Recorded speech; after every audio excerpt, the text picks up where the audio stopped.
صلی اللہ علیہ وآلہ وسلم نے ارشاد فرمایا، کامل مومن کے علاوہ کسی کو ہم نشین نہ بناؤ کہ تمہارا کھانا پرہیزگار ہی کھائے۔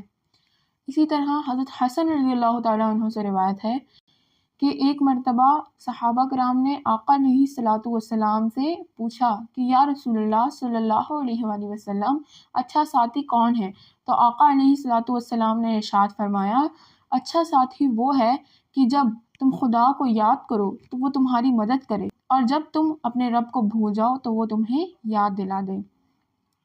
اللہ تبارک و تعالیٰ سے دعا ہے کہ اگر ہم کسی کے لیے بری صحبت ہیں تو ہمیں اچھا بنائے، اور اگر ہم کسی بری صحبت میں بیٹھ رہے ہیں تو ہمیں ان سے محفوظ فرمائے۔ آمین۔ اب سورہ شعراء کی آیت نمبر 34 35 میں اللہ تبارک و تعالیٰ نے ارشاد فرمایا، بولا اپنے گرد کے سرداروں سے کہ بے شک یہ ایک دانا جادوگر ہیں، چاہتے ہیں